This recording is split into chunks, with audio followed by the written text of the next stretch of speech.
Hello and welcome to Will's Infinite Library.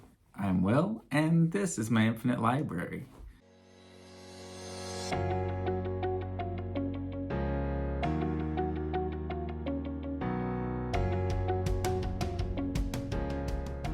I've been on vacation for a while, and so I wanted to kind of get back into the swing of things. That's kind of been the theme for the past week for me.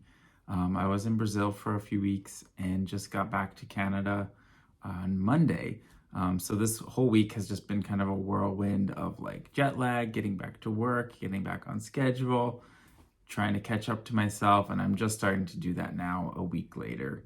I want to tell you about my trip, some of the book-themed places that I visited while I was away, some of the books that I read while I was away, and some of the books that I picked up while I was there. I recorded some videos, just some really quick clips and impressions of things that I experienced while I was there, including some bookstores that I visited that I think you might be interested in. Our first stop was in a town called Poços de Caldas, or a city, I guess. It's a pretty good-sized city in the mountains of a state called Minas Gerais, which is a little more inland. It's not like one of those coastal, beachy kind of places you think of maybe when you think of Brazil. It's a really cool, really well-kept city with like beautiful gardens and this kind of thing, and a lot of really cool bookstores as well. I had some ones that really impressed me and some that did not so much, but there are a lot there. I think has a really thriving art scene in the city, so it's a really cool place. So the bookstores that I encountered there, one was Livraria Porão, which means kind of like basement bookstore. And it kind of has that vibe. It's just this really small room, basically. And I was surprised when I went there. It's in a mall, and it's just like this small little room. Because I thought from like, I followed it on Instagram that it would be like this big store. They post a lot of videos and have events and things. So I assumed it had like an event space, but it's really just like this little kind of nook. In all of the videos that I saw, I could see like they were just filmed against one of the walls in there. So it kind of surprised me. I didn't actually go in, but I saw it all from outside because it has glass walls in the mall. It was closed when I went, but it looks like a really cool place. They have a lot of cool books, do a lot of cool events, promote really well. It seems like a kind of a good kind of cultural hub within the city that promotes books. So what more can I say? Next, I tried to go to a place called Livraria Centenario, which looked cool as well, and I was following on social media, so I was pretty confident I would go and it would be cool. But this was the biggest disappointment because I got there and like it took a while to find it because most of the signs were taken down. There were just two signs up, and it had been turned into like a mobile phone store, like kind of like a Verizon store or something like that. Just like all these desks where people could help where the staff could help customers and that kind of thing. No books. Very sad. But then came my biggest like good surprise, which was a bookstore called Livrus, which was just like a bigger, almost felt like a chain bookstore without like all the newest books. It was a little smaller, but like a decent size. They had all different genres. They had display tables up. They had a cool like queer section up because I guess it was like the tail end of Pride Month when I was there. So that was really cool to see. And just a really nice bookstore. I visited it multiple times actually and really enjoyed it, but I actually didn't buy anything there. So those were the bookstores I visited in Poços de Caldas. Next, we went to Campos do Jordão, which is a mountain town in São Paulo, which is really beautiful, super amazing. Highly recommend if you're ever in that part of the world. That's a must-see place. It's a European-themed town and just has all the good vibes of like a really nice European town in Brazil. So really cool combo. And the only bookstore that I had a couple on my list to check out, but they were all out of the way and I wasn't sure if they were really bookstores or more like cafes. And the one I did go to is called Book Cafe actually. And this was what kind of a disappointment as well. In Portuguese, there's a verb called decepcionar, which means to disappoint. which I find really interesting because I think like for me, a lot of times disappointment is I feel deceived, and that's why I'm disappointed because it's not what I expected, right? I saw pictures online. It was a really nice looking cafe with books on the wall. I get there and no, like disclaimer, nothing against organized religion, but I didn't expect it to be so prominent in a place called Book Cafe. Like it seemed like it would be a bookstore or something. But all of the books were more like religious tracts. There weren't very many of them. And there was like a lot of signage and talk about prayer and this kind of thing. And it felt like the book of Book Cafe was like the book, like the Bible. And I just wish I would have known that before I went. So if you're in that area and you're thinking about going to a book themed cafe, it has a really nice vibe. It's a really nice place, good food, good coffee, but it's not what you think when you think book cafe. So just throwing that out there. The final place we went on the trip was Ilhabela, which is a beautiful island off the coast of Brazil, close to Sao Paulo as well.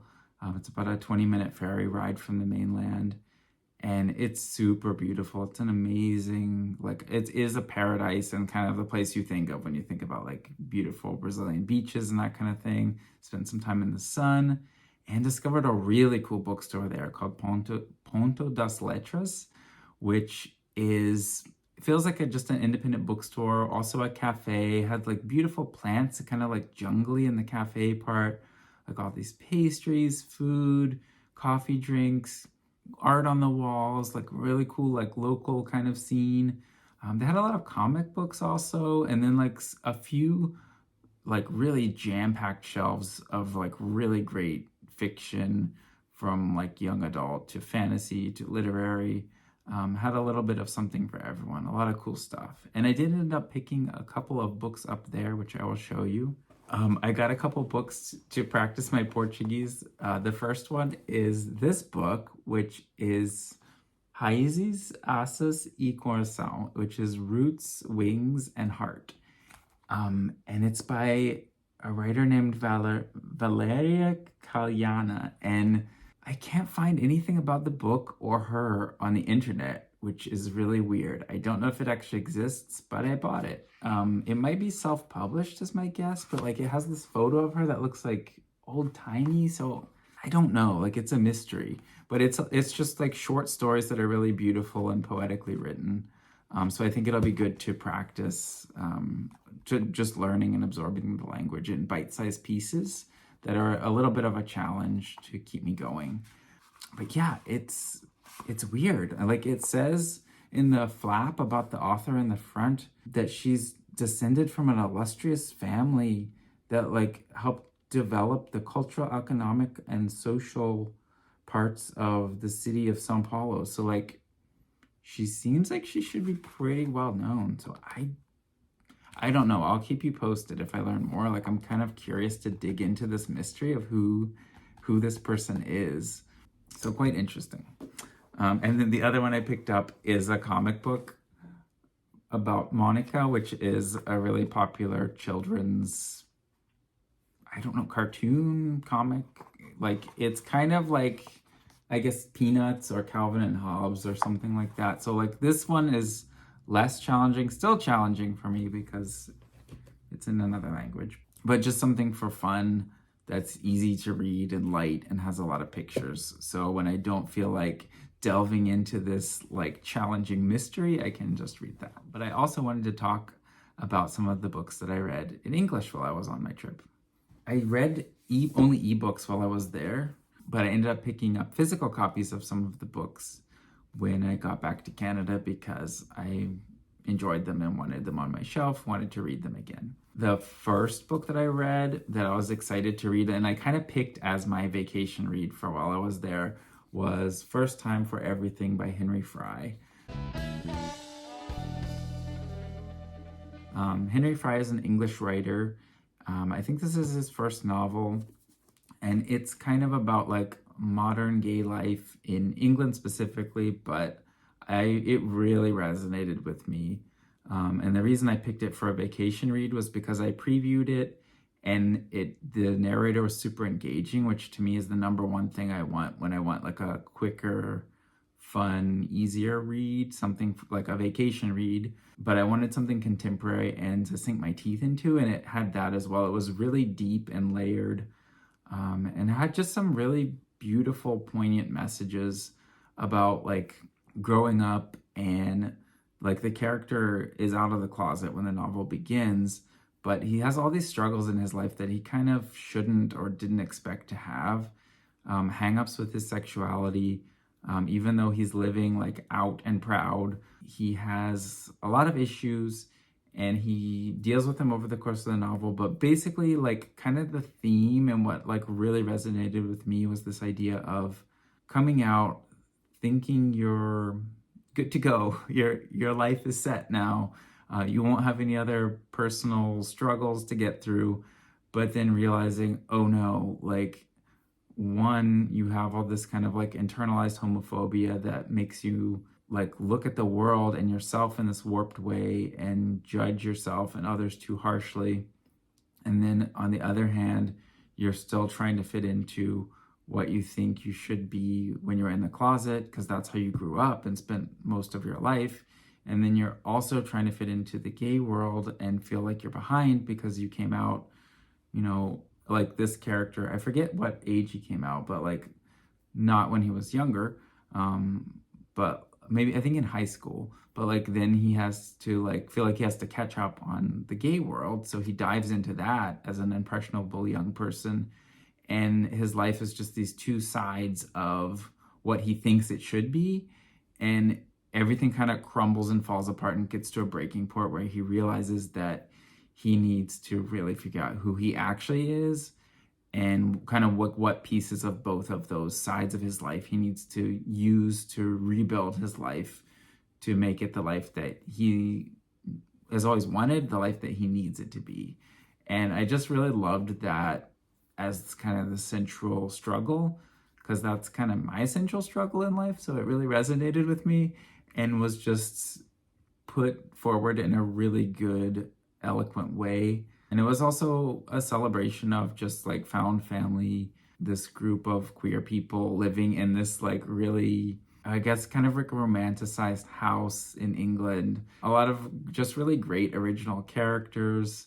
And it was just really enjoyable and fun to read. Even when it got darker or heavier, there was a lot of humor. And just the way the book was presented made me want to spend time with it, which is my number one favorite thing in books, I think. Yeah, it just makes me want to keep reading. So that is First Time for Everything by Henry Fry. I highly recommend it. One of my favorite recent reads that will be on my mind for a long, long time, probably forever. Honestly, it's going to be up there in my top favorite books, and it's going to have a place on my shelf now. Yay. The next book that I read, I wanted to mix it up. I wanted to not like get burnt out on reading because I flew through First Time for Everything.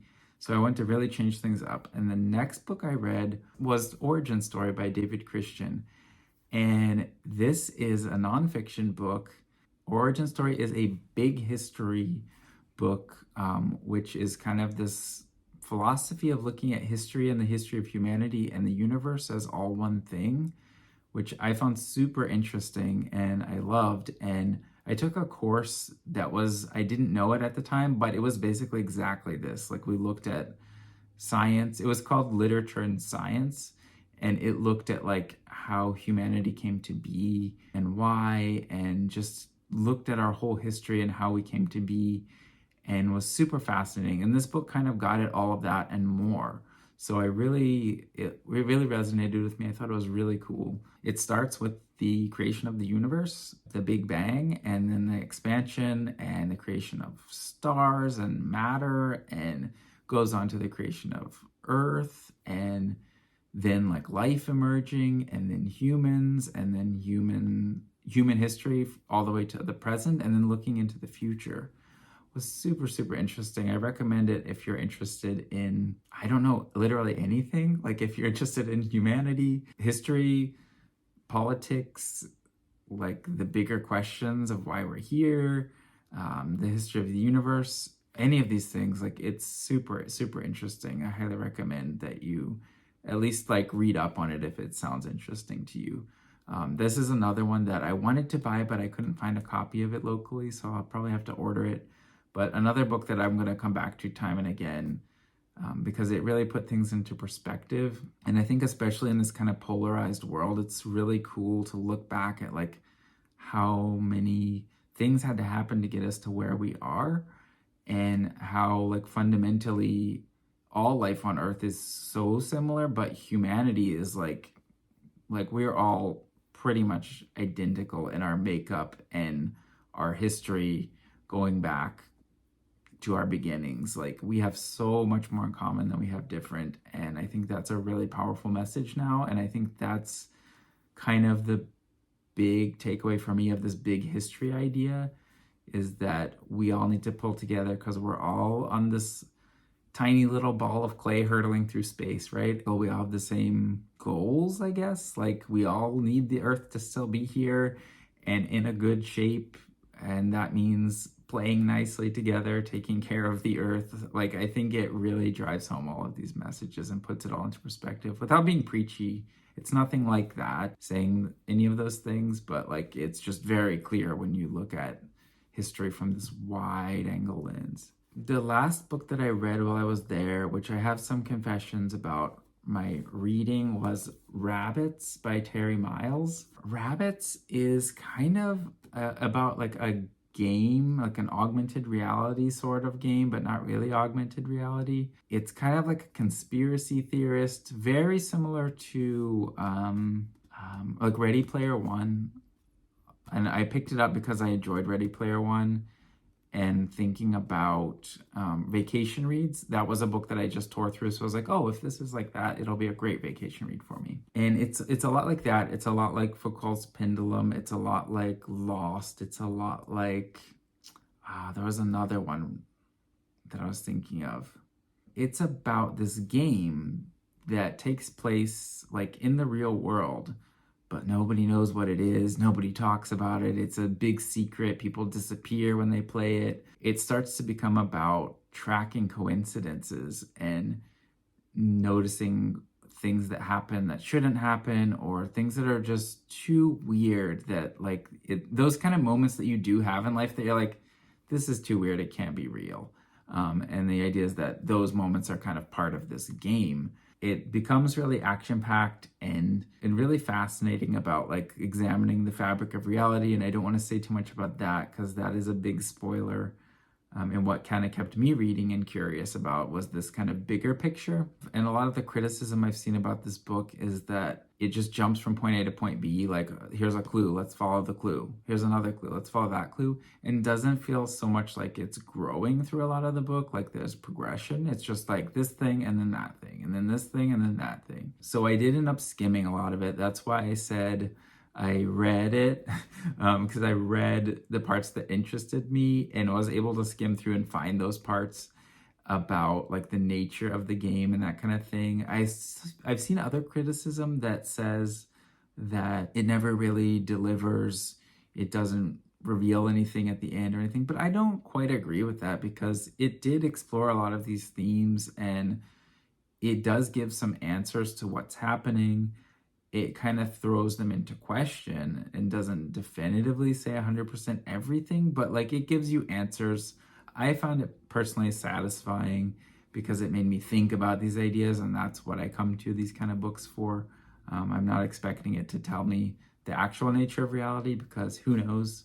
I think origin story is as close to that as we can come as books like that. So yeah, I enjoyed it. I skimmed it. If you enjoyed books like Ready Player One, Foucault's Pendulum, Mr. Penumbra's 24-Hour Bookstore maybe, and shows like Lost. It's also based on not based on, but there's a podcast that's about the game of rabbits as well. I think Terry Miles makes some other podcasts that are these kind of like catchy, engaging, gamified stories. So if you're interested in that, check that out. Mixed bag for me, but overall I found it interesting and I ended up picking up a copy. So that shows that like I was interested in it, and I do want to revisit it at some point too, to maybe delve into it more. So yeah, so that was my trip. That was what I read on my trip. Those are the books I picked up there. I'm back. Happy to be back here hanging out with you and sharing some thoughts about books. I'd love to hear what you've been reading. If you have any great ideas for vacation reads, books that you enjoyed reading this summer, or looking forward to reading, or books that you think are like great vacation reads, I'd love to hear those. And yeah, just what you've been up to, what you've been reading. Let me know down in the comments below. Thanks so much for watching. Enjoyed hanging out with you again. It's been a while, and I'm looking forward to sharing some more book thoughts with you very soon. See you next time.